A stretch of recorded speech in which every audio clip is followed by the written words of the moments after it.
qui s'appelait Majoub, un type très grand. Et on l'adorait. Quand on est parti pour la France, définitivement, on ne voulait pas le lâcher, on s'agrippait à lui. On pleurait, on criait. Tu vois, l'amour qu'on avait pour cet homme. Alors, je suis allé le revoir. Ah oui, il m'a pris là dans ses bras, tu vois. J'étais un homme de 40 ans, hein, tu vois. Mais pour lui, j'étais petit. Et il disait toujours à mon père, Michel, il y en a bon, il y en a bien, savoir mentir. Il y en a bon, savoir mentir, c'est bon. Et cet homme qui nous avait élevés, mes frères et moi, il ne savait pas que mon frère était mort, mon frère aîné, qui est mort de la tuberculose en 1938, hein, à 18 ans. Il avait 2 ans de plus que moi. Hein. Quand il est mort à 18 ans, moi j'avais 16 ans, tu vois, c'est donc, je m'en souviens très bien, hélas. C'était un garçon très brillant, qui préparait l'inspection des finances, tu vois.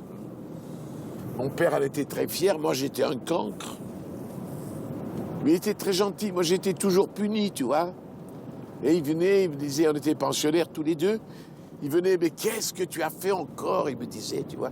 Un jour, je me souviens, j'étais dans un petit village de l'Hérault, dont ma famille est originaire, et je m'ennuyais, j'avais 16 ans, 17 ans, et ma tante me dit, tu t'embêtes, mon pauvre petit, tiens, lis ça. Et elle m'a tendu les mémoires de Sacha Guitry. C'est de là qu'est venue mon admiration. Il avait fait 12 sixièmes, vous voyez. Mais la classe de 6e, 12 fois. Il était cancre, il ne faisait rien, et ça m'a beaucoup plu, évidemment.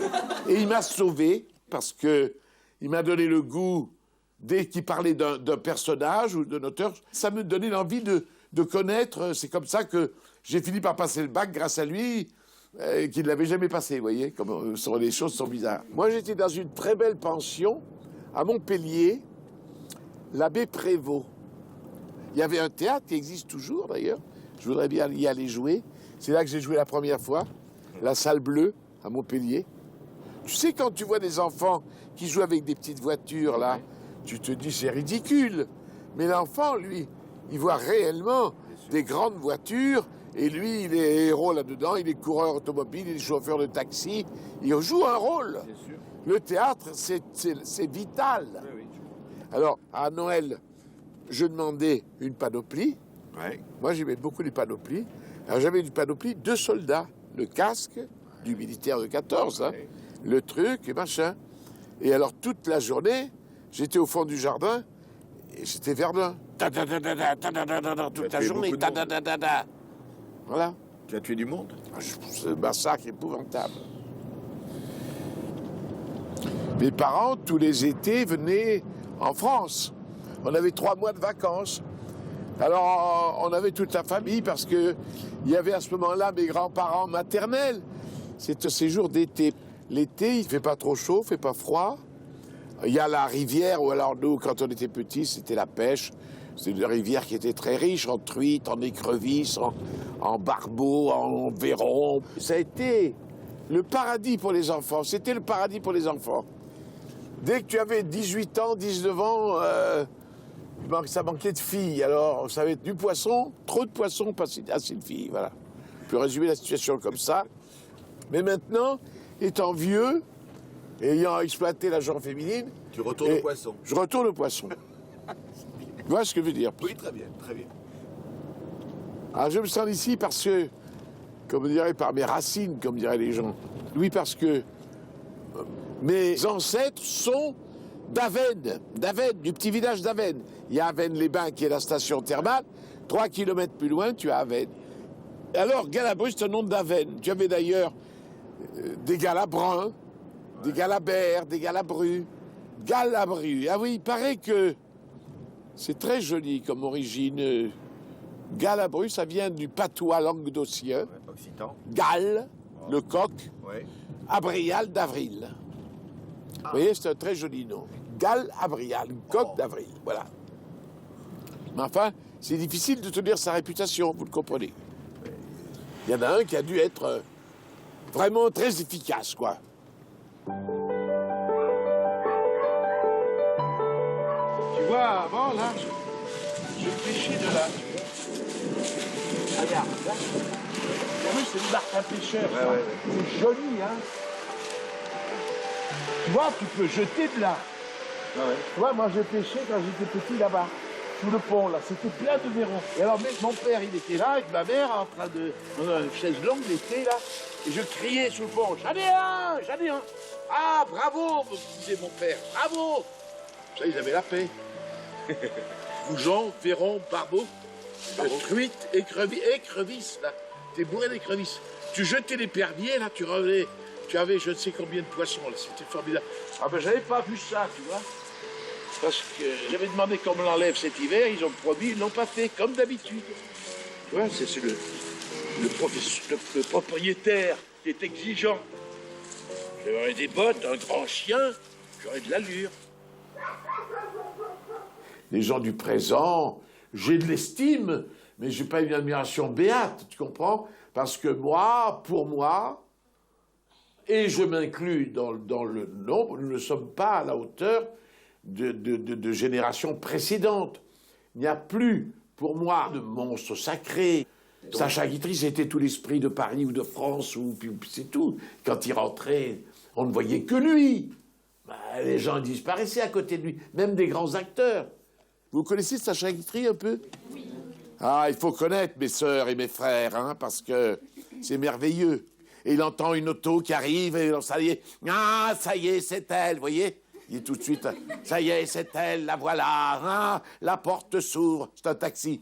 La porte s'ouvre, je vois ses souliers, sa jupe. Ah merde, c'est un curé. Ah, vous voyez? C'est un peu le genre, quoi. Il n'y a pas de monstre que moi j'ai connu quand j'étais petit. Michel Simon, j'ai joué à côté de lui. Tu n'es rien à côté. Rémus, ça devait être énorme. Gabin, les autres n'existaient pas tellement la présence du type était écrasante. Rémus, c'est pas simplement César dans Marius ou un rôle n'importe lequel. C'était tout Marseille qui rentrait dans l'écran. C'était toute la Provence.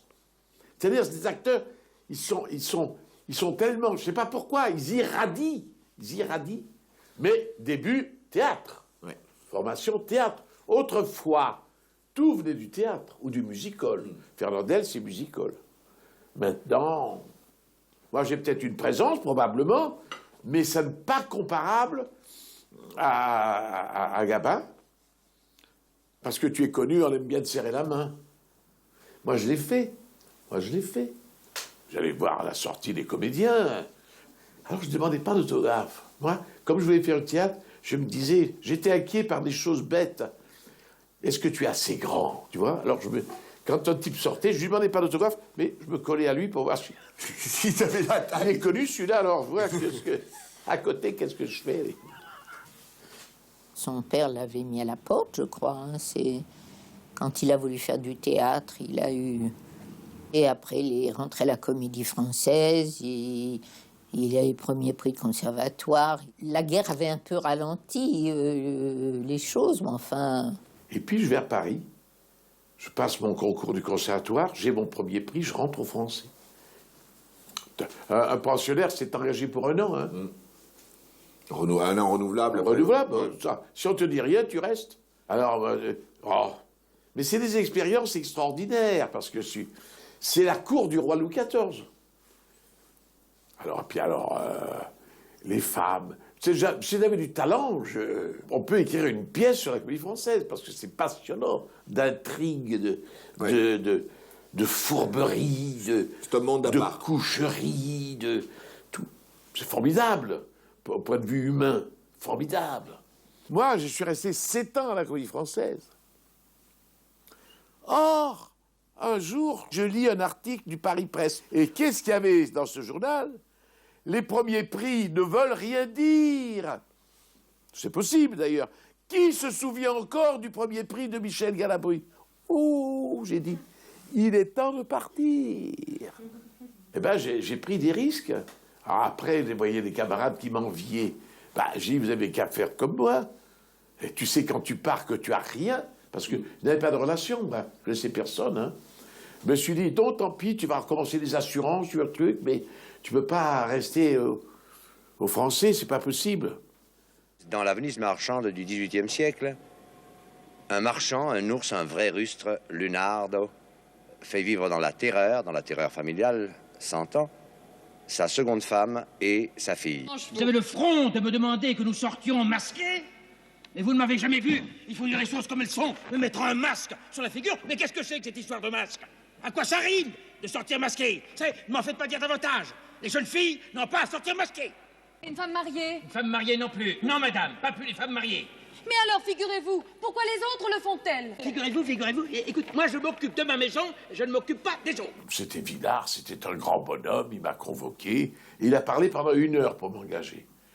Je lui ai dit, vous êtes un grand monsieur comme vous avez parlé 1 heure pour truc, ce serait outrageant de ma part de refuser. C'est un grand bonhomme. Alors j'ai accepté, mais après, j'ai compris qu'il ne m'aimait pas. Peut-être c'est ma faute, peut-être j'ai peut-être un côté cabot, ou j'avais, j'en sais rien, un peu prétentieux peut-être, je sais pas, où il a senti ça, ou pas assez d'humilité. C'est vrai que ça faisait troupe de scout, Villard. Hein. Moi, c'était pas Gérard Philippe à ce moment-là. Enfin, il y avait Noiret, il y avait Jean-Pierre Darras, puis il y avait des types qu'on ne connaît pas et qui avaient du talent, parce que c'est pas... Il y a des gens connus et puis il y a des gens qui ont du talent, tu comprends? C'est un métier très angoissant parce que, au bout d'un certain temps, vous épuisez votre crédit. Et donc, c'est un métier de chance, de hasard. Il ne faut pas croire que ce sont les plus talentueux qui sont en tête, hein. Ah, moi, je reconnais que j'ai un certain talent, oui. Je ne me prends pas pour... extraordinaire, mais j'ai oui, il y a des doutes par moment, il y a des doutes. Puis moi, je suis très irrégulier. J'avais aucune culture théâtrale, j'étais jamais allé à la Comédie Française, et il venait d'en sortir. Et c'était quasiment son premier film, en tout cas un rôle important. Et il était magnifique, Michel. Et en jouant avec lui tout de suite, j'ai eu vraiment, mais vraiment...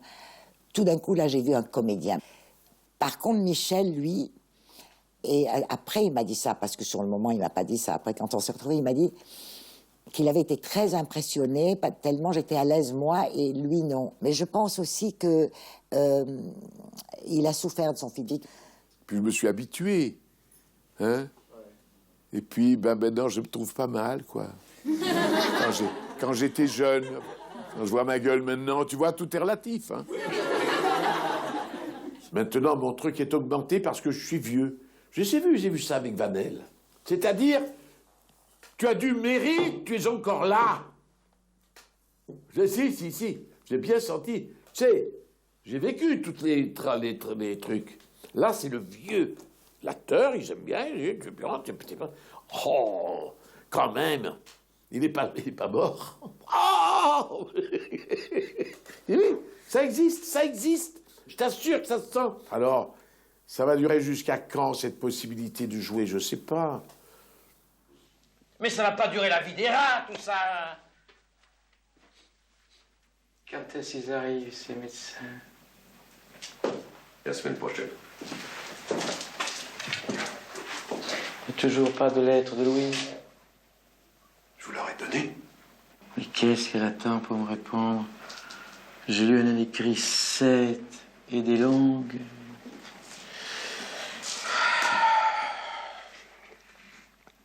C'est la seule femme que vous avez aimée? Vous me connaissez, vous me demandez si c'est la seule. Ah là là.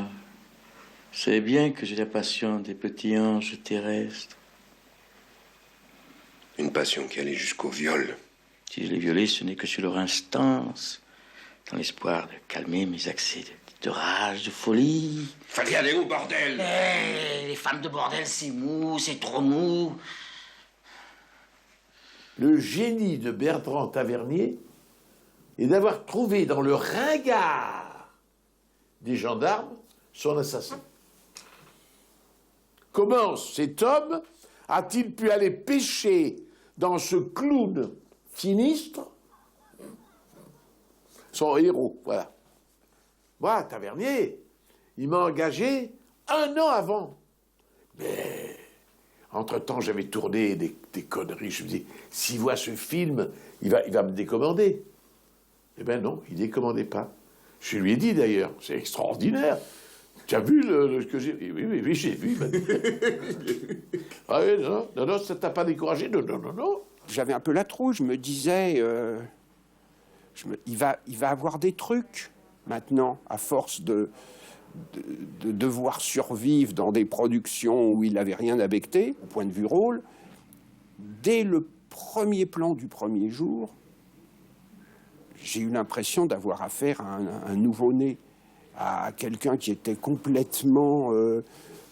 qui n'avait rien tourné, qui était vierge de toute influence.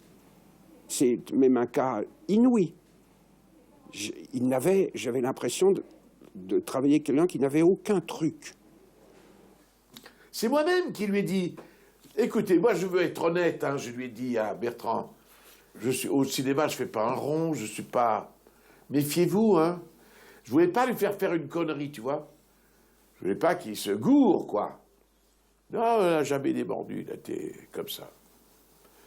Et alors après, ils m'ont dit avec Noiret, alors tu nous jures que tu tourneras plus de merde.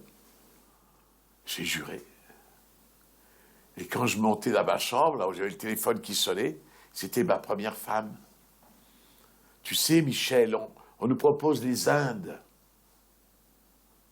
Tu auras tant de millions. Non, je peux pas. J'ai juré. Je peux pas, j'ai juré. Tu n'as pas fait? Si. À la fin, j'y ai pas.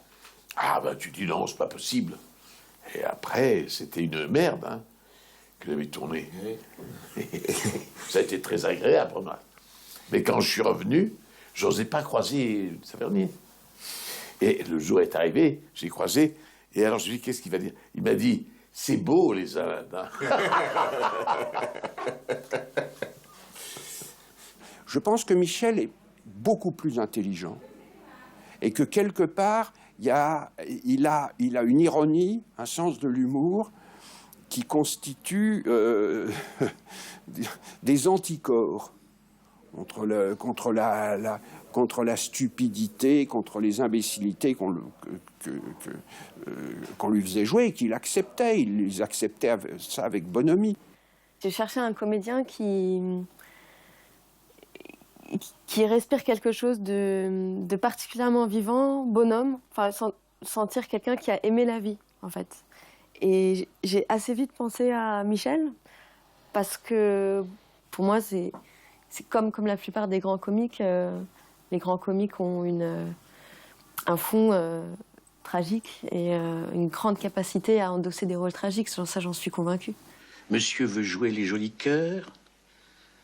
Ce collabo que tu veux protéger, donne-moi son nom que je te l'envoie au poteau. Tu ferais pas ça? Je vais me gêner. Crois-tu que si j'avais eu un fils dont j'ai pu être fier, j'aurais fait toutes ces saloperies pendant 4 ans?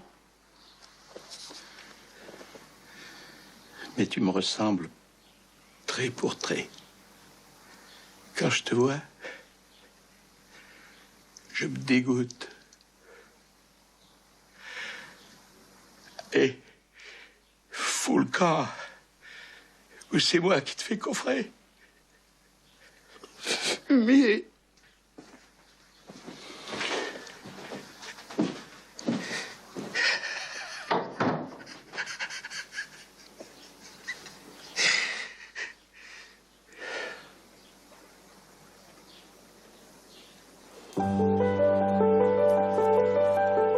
Je l'ai vu dans la Veine, il y a la crue de 1926. Ah ben oui, à celle-là, l'eau est montée dans la villa jusqu'au premier étage.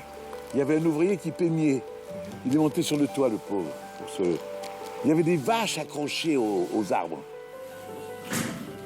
Bonjour, monsieur. Bonjour. Bienvenue chez nous. Ben, merci. Ah, on est là. Alors l'été, tu vois, là, c'est merveilleux parce que ces arbres sont dans des feuilles, des trucs, et puis tu as le... Bonjour, monsieur. Vous me reconnaissez? Vaguement. Vaguement, pourtant on n'est presque pas Ah, merde. Galabru Michel, non? C'est moi. Putain. Et je peux le prouver. Regarde. Bon, ça, c'est votre courrier que je Donc, reçois. parce que le pauvre, il reçoit- et oui, il il reçoit reçoit mon mon courrier. Asseyez-vous, c'est pas un verre. Hein? Ça serait bien qu'on ait un petit truc à boire. Et voilà. Ah, oui. Chaque année, je reçois votre courrier. Et oui.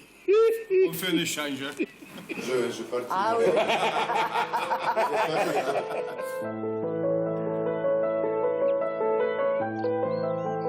T'es heureuse d'être la fille de ton père? Ah bah oui. Bah attends. Non mais attends, je suis pas heureuse d'être la fille de Michel Galabru, je suis heureuse d'être la fille de l'être humain. Oui. Ah bah ouais. Quand même, ouais. Je comprends. Ouais. Mon père, il est, tu vois bien, comme il est vrai et tout ça. D'ailleurs, les gens, ils se trompent pas. Il est... Moi, j'ai jamais rencontré quelqu'un qui... Enfin, remarque, en même temps, je suis pas la bonne personne à qui tu peux venir dire, dis donc, Michel Galabru... Tu vois, mais c'est vrai que il fait assez l'unanimité, quand même. Et de façon justifiée. Alors, quand j'ai eu mon nominé pour mon César, tu sais les rivaux que j'avais? J'avais Alain Delon, Patrick Devers et Depardieu. Je me suis dit, tu n'y vas pas. Et ma femme me dit, non, tu n'y vas pas. Je dis, je n'y vais pas. J'ai pas envie de voir la caméra sur ma gueule au moment où je n'ai pas, parce que je ferais peut-être une tête. Bon. Donc je n'y vais pas. Et puis je me dis, mais qu'est-ce que t'en as à foutre que t'as la caméra sur la gueule? T'en as rien à branler. Tu vas y aller. Je mets mon smoking. On est arrivé en retard et la cérémonie a commencé. Et le César est attribué. Michel Galabru.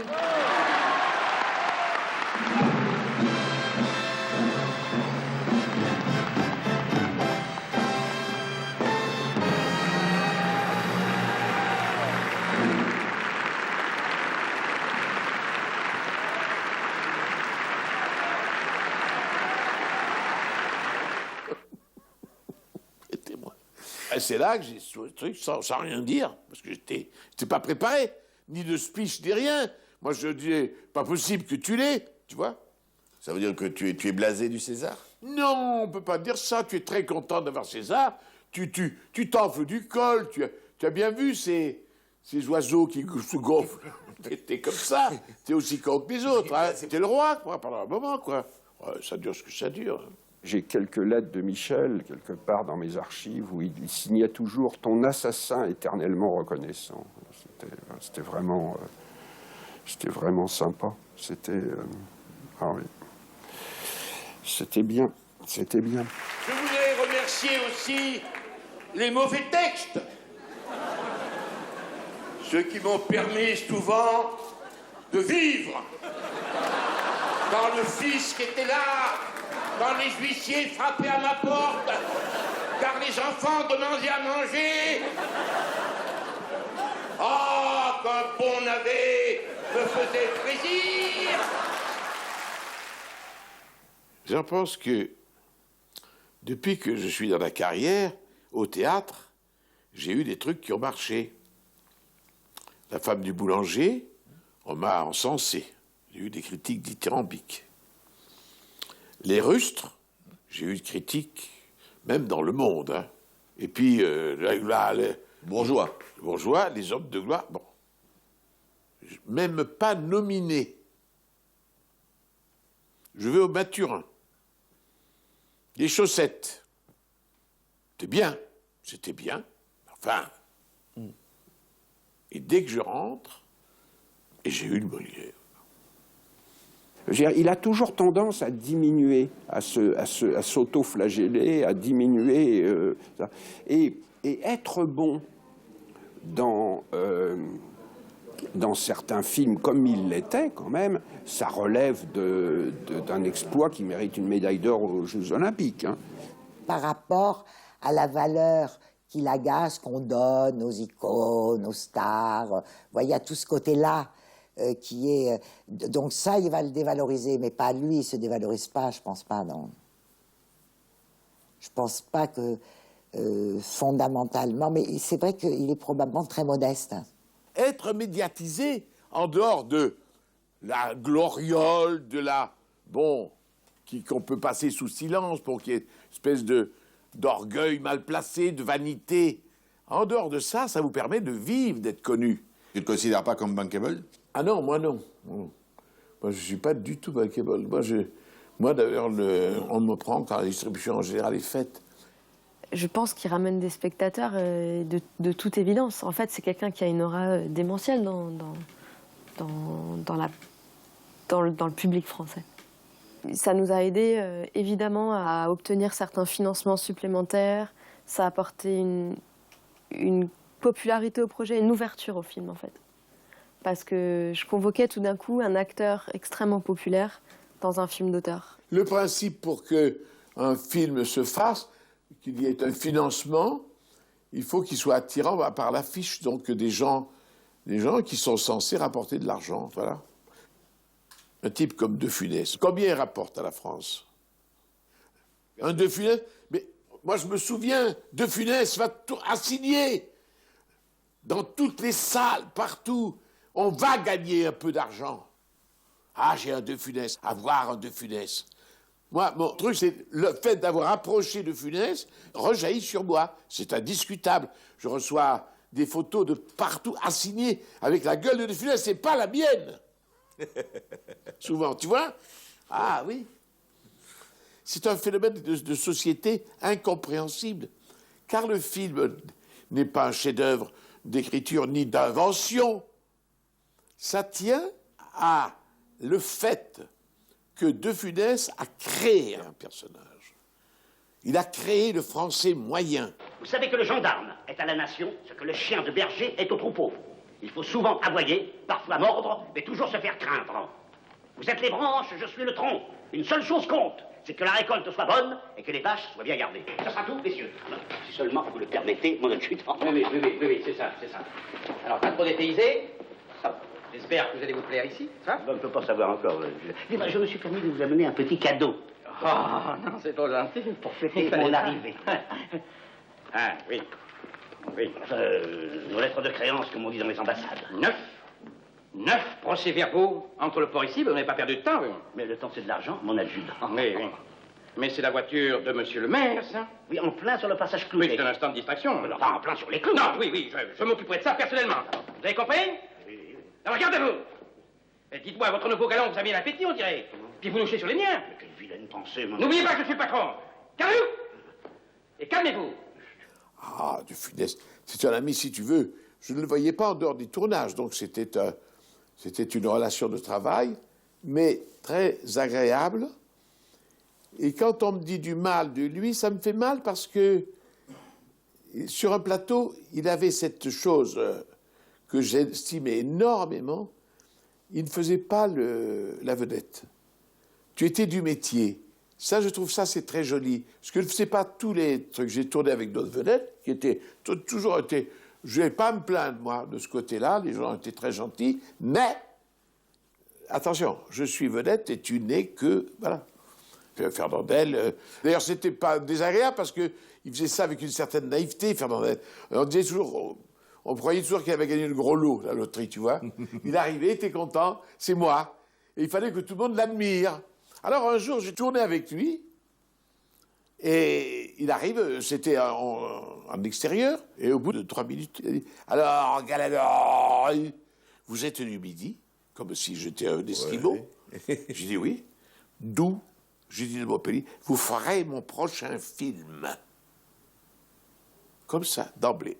Et c'est comme ça que j'ai fait Le Voyage à Biarritz, que j'avais d'ailleurs joué aux Français. Et... Attention, j'ai fait ce film, et puis après, j'ai fait 5 ou 6 films avec Fernandel. Il me prenait toujours. J'ai joué avec Pierre Brasseur, le père de Claude. J'ai joué avec Fernandel, Jean-Pierre Mariel, beaucoup.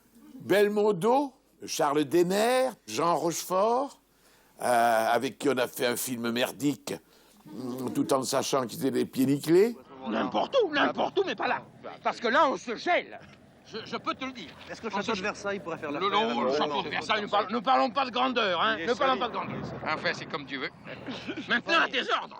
Enfin, il faut bien séjourner quelque part avant d'aller sur la Côte d'Azur. Oui, si tu veux qu'on tourne ici, nous sommes Si tu veux qu'on tourne ici, on tournera ici, mais je te le dis, c'est la dernière fois. Mais je crois qu'il aimait le camping, pourtant. Oui, jamais. J'ai jamais campé de ma vie.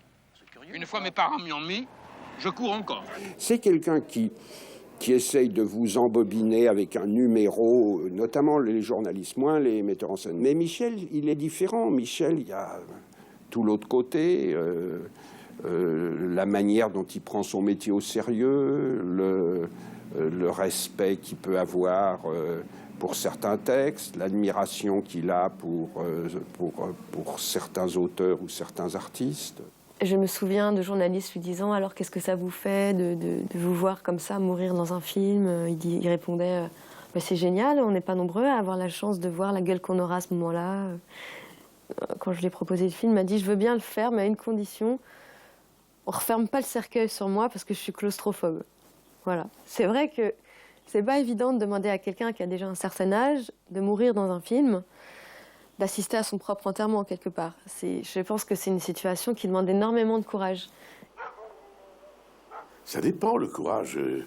Tu vas avoir un type qui rentre avec un pistolet, je vais peut-être être lamentable. Ça dépend. Je te dis, je chantais pour descendre à la cave quand j'étais gosse. Je me suis trouvé dans des combats. Je dis pas que j'avais pas peur, mais digne, quoi. Je veux dire digne, oui, je sais pas. Mais parce que pendant la guerre, quel âge tu avais pendant la guerre? 20 ans, juste. La classe 42. Donc, tu es allé... Non, moi, je pensais à faire du théâtre, point à la ligne. Et puis, il y a eu les STO, service travail obligatoire, classe 42. J'étais en plein dedans. Je me suis retrouvé en Allemagne, je me suis retrouvé en Autriche, plus exactement, dans un camp atroce. Dès qu'on sortait un bout de pain, il y avait des gosses qui se jetaient dessus, des enfants. Hein. Et puis alors, un soir, on était encerclés par 20 000 partisans qui nous ont montés dans les montagnes. Et puis je me suis trouvé, malgré moi, parce que moi je ne suis pas combatif, je me suis trouvé malgré moi dans le maquis de Tito. Moi j'ai été nommé commissaire politique. Ils ont fait voter les Français. Pour rigoler, ils m'ont mis commissaire politique. Pour rigoler. Oui. Je n'étais pas communiste du tout, mais maintenant j'avais deux trucs rouges là, et une étoile rouge là. Je peux dire que dans les combats, j'étais prêt à l'enlever. Hein. Et là, dans cet endroit, on a été pris sous des feux. Je me suis trouvé dans un buisson. Et là, la garde blanche, c'était l'équivalent de la milice française, est venue et nous a fait prisonniers. Et on s'est dit, peut-être qu'on va y passer, peut-être on va être fusillés. Non, alors, j'ai été interrogé dans un hôtel par des types de la Gestapo, probablement, qui avaient des têtes épouvantables. Et on entendait hurler dans la cave. On s'est dit, ça y est, on va prendre un truc. Nous, on n'est pas allé en camp de concentration, mais on est allé dans des usines, et puis, après, pour déblayer les morts, parce qu'il y avait des bombardements très sévères. Ah ben, tu le mettais dans des sacs, dans des trucs, tu les déblayais, bon. Et puis l'armée française est arrivée. Ils ont débusqué le chef des jeunesses hitlériennes. Et ils le mettaient sur un poteau. Putain, j'ai dit, écoutez, faut pas faire ça, vous amenez devant le colonel. Amenez devant le colonel, ou je ne sais pas, mais vous n'avez pas à faire ça comme ça, sans savoir, sans jugement. Ça, je suis content d'avoir fait ça, oui. Oui, ça, les cris de la mer, je les entends encore. Hein. Oui. Je suis resté 2 ans en divers endroits de l'Allemagne, quoi. En fait, je suis content. Si j'ai épargné une vie, hein, c'est déjà pas mal. Hein. C'est déjà pas mal. C'est comme dans le maquis, il y a un Allemand qui est passé, j'ai pas tiré, quoi. Voilà. J'avais qu'à le descendre et pas tirer. Je suis content. J'ai pas fait ma guerre, quoi. Parce que des combattants comme ça, bon. Mais enfin, j'ai pas tiré. J'ai pas tiré. Ils me voyaient pas, j'avais qu'à tirer, mais ils n'ont pas tiré. J'étais un mec de 20 ans, tu dis, bon. Voilà.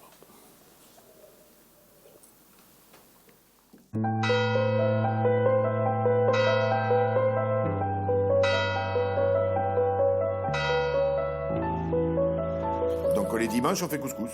Dans les dimanches, on fait couscous et je t'en remercie parce que ça, Moi, ça, c'est mon plat préféré, ça, c'est certain. Mais jamais on arrive à retrouver les goûts de son enfance aussi. Ah non, non, le couscous de ma mère, j'ai jamais retrouvé. Ah, la famille, c'est enfants, parents, cousins, grands-parents. Moi, maintenant, je suis mal placé pour dire parce que c'est moi l'ancêtre, auquel je m'habitue pas, parce que moi, j'ai toujours l'air d'être un enfant, moi, tu sais, c'est très curieux, ça. Les gens, ils s'imaginent, ils te voient en grand-père, ils te voient en aïeul, alors ils te croient te faire plaisir en te rendant, si tu veux, des hommages qui, toi, te paraissent déplacés, parce que toi, tu te sens aussi jeune qu'à 20 ans, hein, dans l'esprit. Tu es un croulant, tu es un croulant. Mais toi, tu n'es pas un croulant à l'intérieur de toi. Même, je te dirais que j'ai des projets, quelquefois, que j'échafaude des projets comme ça, et puis qu'en sortant de la pièce, je dis, mais merde, c'est un peu con ce que tu dis, parce que tu peux pas le faire. Tu peux pas le faire. C'est grotesque ce que tu viens de rêver, voilà. Il est boulimique. Il y a quelques acteurs comme ça. Vous avez un certain nombre de comédiens dont on a l'impression que l'idée de leur dire qu'ils vont devoir se reposer un jour doit les terrifier.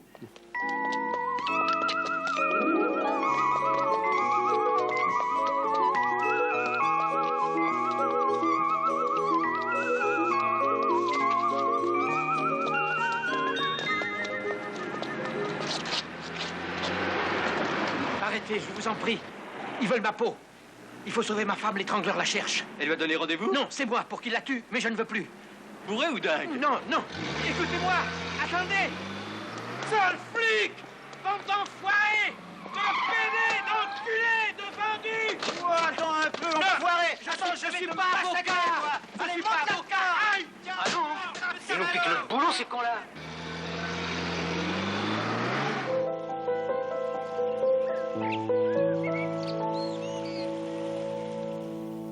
Alors, j'ai eu un enfant avec Claude, un enfant clandestin. Emmanuel,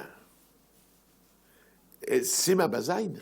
Elle est née en même temps que Mazarine. Caché? Oui. Ce qu'il y a de plus pénible, c'est que j'avais 2 enfants. Ça ne se fait pas comme ça. On dit l'anniversaire. Non, non. C'est très pénible, c'est très dur. Moi, j'ai fait une dépression, tu vois, mais une dépression très sérieuse. Et j'étais en train de répéter une pièce pour la télé. Et c'était ma seule ressource. Tu sais, moi, je vivais au jour le jour. J'ai été obligé d'abandonner parce que je ne pouvais pas retenir. Et c'est un copain qui était psychiatre qui m'a dit « Tu vas venir chez moi ». Je suis parti à Montpellier. C'est comme ça que j'ai quitté ma femme. Je suis parti comme ça, sans rien dire. Mais j'étais sans le sou. Je n'avais plus un sou ni à la banque ni nulle part. Et plus de travail et incapable de travailler. Donc, il me nourrissait. Et il y a un type qui a dit, si Galabru veut avoir de l'argent, il n'a qu'à travailler.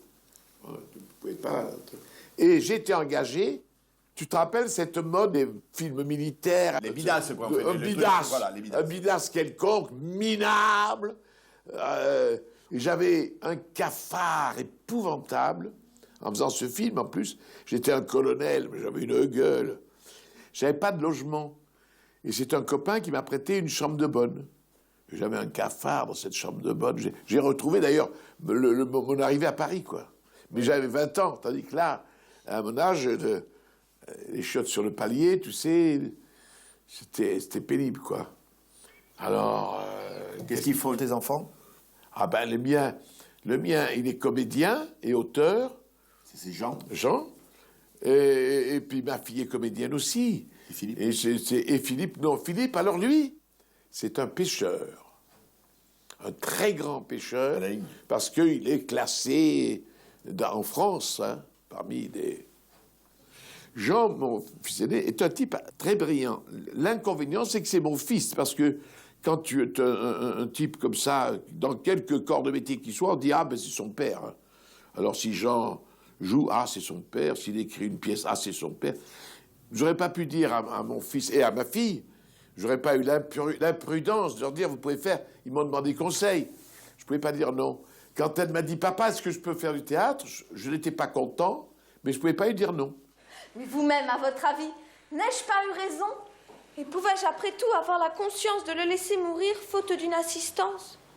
Moi qui compatis tant aux gens qu'on fait souffrir, et ne puissant pleurer voir un poulet mourir. Tout ça n'est parti que d'une âme innocente et j'en dois accuser mon absence imprudente qui s'enguide à laisser cette bonté de mœurs exposée aux aguets des rusés séducteurs. Je crains que le pandard, dans ses vœux téméraires, un peu plus fort que je, n'ait poussé les affaires. Qu'avez-vous? Vous grondez, ce me semble un petit. Est-ce que c'est mal fait ce que je vous ai dit? Non, mais de cette vue, apprenez-moi les suites. Et comme le jeune homme a passé ses visites. Hélas, si vous saviez comme il était ravi, comme il perdit son mal, sitôt que je le vis. Oh, le présent qu'il m'a fait d'une belle cassette, et l'argent qu'ont eu notre Alain et Georgette. Oh, vous l'aimeriez sans doute, et diriez comme nous. Oui, mais que faisait-il étant seul avec vous? Si tu décides de faire le même métier que ton père, je pense que tu as 2 fois plus à prouver que tu es légitime et qu'on va t'expliquer que c'est pas héréditaire. Donc, fais voir. Pourquoi, voilà. On a joué ensemble, finalement, pas tant que ça. C'est-à-dire que avant, je ne voulais pas jouer avec mon père parce que je voulais me démerder toute seule, je voulais me prouver toute seule, je voulais ni nani, ni nana. Hein. Et puis, je pense qu'il savait qu'il y avait un rôle que j'adorais jouer, c'était les Lucietta dans Les Rustres. Et c'est lui qui a proposé à un théâtre parisien cette pièce-là. Alors là, j'ai dit oui. Et puis, en fait... Tout ça, on s'en fout, en fait. Et puis, le temps qui passe, et où tu te dis, voilà, chaque instant passé avec ton père est précieux. Tu vois?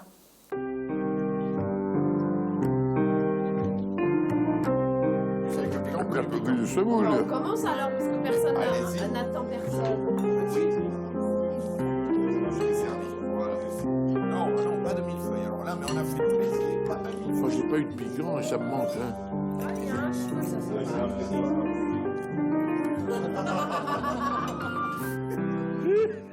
Il est content, il est content.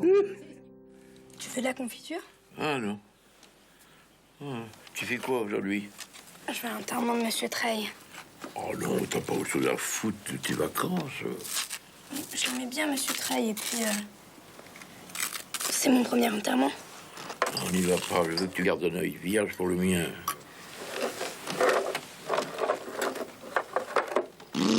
Oh, ça manquait. T'es dégueulasse.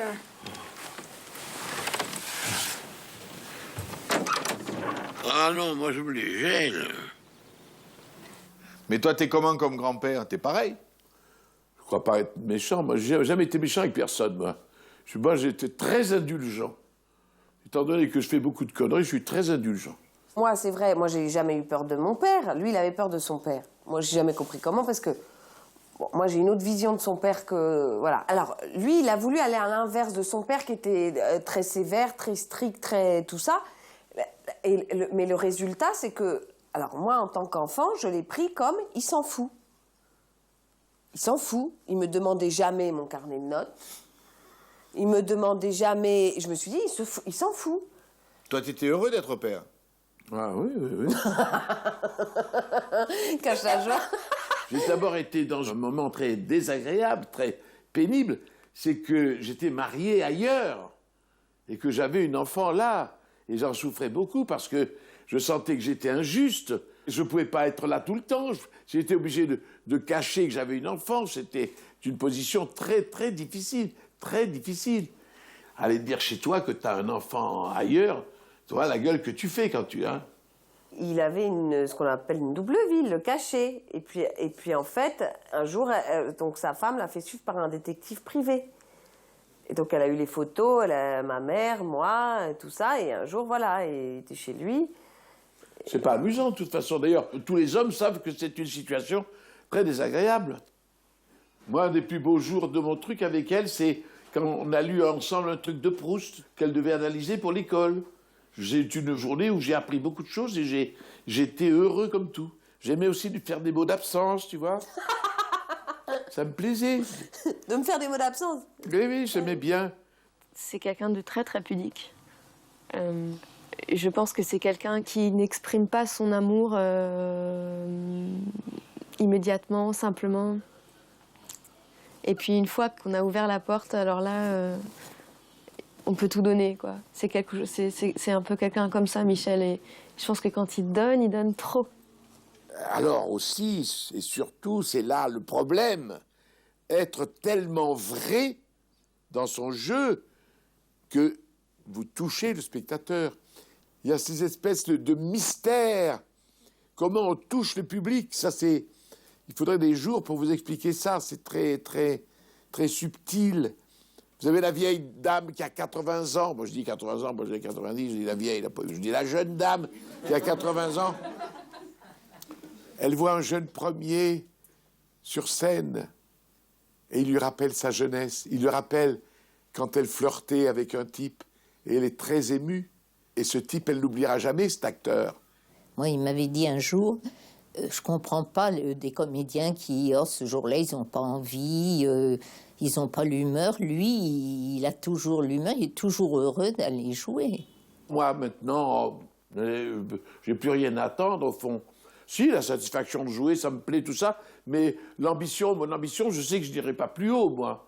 Donc je ne me bats pas pour ça. Maintenant, je me bats pour mes enfants et je peux vous dire que tout ce que je mijote, c'est pour essayer de trouver quelque chose, et pour elle et pour mon fils. C'est les deux trucs qui me hantent. Je crois que même je me mettrai à la retraite. J'aurais même mes 3 000 €, 3 000 trucs. Ou là... Tu crois ce que tu dis là? Ah oui, ben, Tu serais heureux à la retraite, franchement? Moi, tu sais, à la retraite, si je pouvais avoir une petite ferme avec des animaux de toutes sortes, je serais pas Mais est-ce que tu malheureux. crois pas qu'au bout d'un mois, tu t'emmerderais dans ta ferme avec tes animaux? C'est possible. Entre le rêve et la réalité, je ne discute pas. Michel, le public, il en fait ce qu'il en veut, quoi. Donc, ils le suivent, il les amène où il veut. Il les fait tomber de rire. Ça, c'est quand même un pied gigantesque. Je pense que c'est la drogue dure la plus extraordinaire du monde et que c'est ça qui fait qu'il y va toujours à 90 ans passés. Hein. Tu rêves, toi? Ah oui, je rêve, j'ai toujours rêvé. Je rêve encore. De quoi? Ah, je rêve dans ma tête continuellement. Je cherche un petit théâtre, ou monter un truc, ou tu vois. Ouais, parce que je sens des forces là. C'est que ça me passionne, c'est quand des types ont du talent, c'est de leur trouver une solution. Comment dire? C'est un homme qui ne semble pas avoir été atteint par aucune des saletés du métier. Et là, moi, je rêverais avoir un théâtre, tu vois. Je montrais une pièce normale, avec une vedette, comme truc pour que les gens viennent, et je les présente pendant 5 mois, 6 mois. La durée de truc pour que tous les soirs, ils soient là. Et puis le samedi, alors là, le rêve absolu, c'était, tu vois, il y a des techniques aussi au théâtre, où les sièges se reculent et se plaquent contre le fond. Et tu as la salle, et tu fais un bal. Et tous les samedis, bal. Vous êtes plus dans votre élément en jouant du comique qu'en jouant du dramatique. Oui, je crois. Moi, bien que beaucoup me disent que je finirai comme acteur dramatique. C'est une fin triste, mais enfin, c'est ça. Qu'ajouter à ça?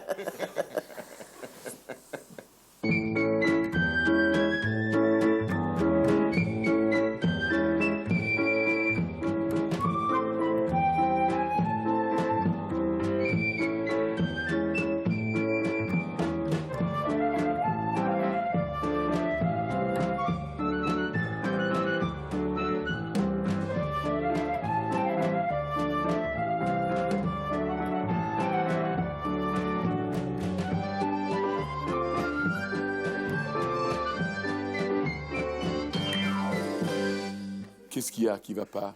Ah, il faut que vous rechargez la caméra. Ah, merde. Ah.